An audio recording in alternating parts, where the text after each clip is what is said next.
Europe 1, faites entrer l'invité, 10h30 midi. Walter, on peut dire que notre invité aujourd'hui vous donne la pêche, hein. C'est la classe. Tout à fait, c'est la classe.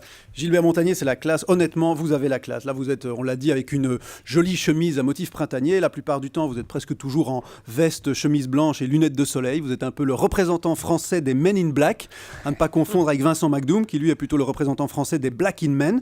Et Ça commence bien. Ouais.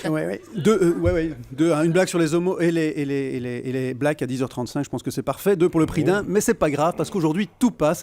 C'est la fête puisque notre invité est la joie de vivre personnifiée. En effet, Gilbert, vous faites partie des rares chanteurs non-voyants célèbres avec Ray Charles, Stevie Wonder et René Lataupe.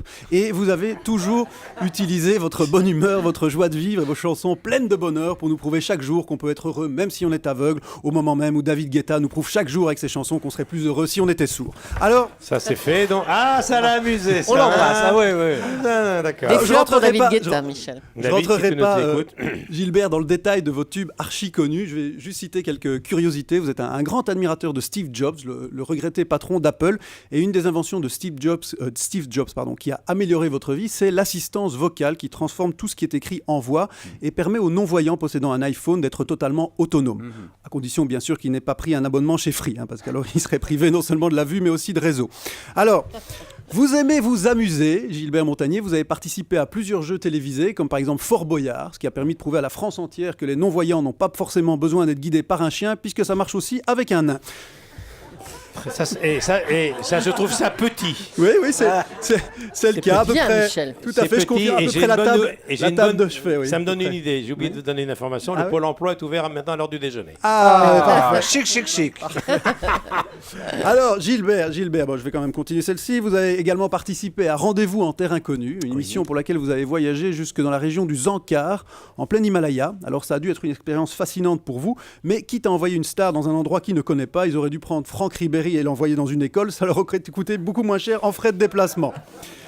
D'ailleurs, à ce sujet, en 2010, on vous retrouve dans N'oubliez pas les paroles, qui est un jeu musical animé par Nagui, mais aussi un conseil qu'il faudrait justement donner aux footballeurs de l'équipe de France quand ils doivent chanter la Marseillaise devant des millions de téléspectateurs avant un match. On verra ça ce soir puisqu'ils jouent contre la Serbie depuis Reims. Oui, c'est vrai. Enfin, en septembre 2011, vous avez été décoré de l'Ordre national du mérite par le président de la République. Je vous félicite. D'ailleurs, ce jour-là, Yvette Horner a reçu la même distinction. Et là, je dois avouer que je comprends moins bien. Bon, certes, avec ses mélodies, elle a fait beaucoup pour le Tour de France et la sexualité du troisième âge. Mais si on se met à décorer tous les gens mal coiffés et mal habillés qui font de l'accordéon, le président va passer ses journées dans le métro à courir après des Roumains. Mais Bref. Yvette Horner mérite cette décoration. T'es Mais la d'accord, Gilbert? velvette, oui. bien Absolument. sûr. Bref, on vous aime, vous l'aurez compris, Gilbert. Vous plaisez à tous. Les jeunes dansent sur vos chansons, leurs parents dansent sur vos chansons et le public de ce studio danserait sur vos chansons s'il en était encore capable. En un mot, Gilbert Montagnier, nous sommes ravis de vous recevoir parmi nous puisque tout le monde vous aime et surtout Michel qui de toute façon aime tout le monde. Absolument. C'était Merci, Walter. Walter. Alors Walter, il est tous les jours à 20h sur la scène du Point Virgule. J'y suis allé, je le répète, l'autre jour, j'ai passé un moment délicieux. Ah ben on ira. Mais il faut que tu y ailles. Tu Ouais, vas voir, bien sûr. Absolument. Même Yvette Horner, elle était pliée en accordéon l'autre jour. Elle est drôle celle-là. Alors, Ah ouais. allez, un peu de pub et on retrouve Gilbert. Allez, un petit peu. On peut revoir la chronique de Walter, bien sûr, sur europe1.fr. À tout de suite.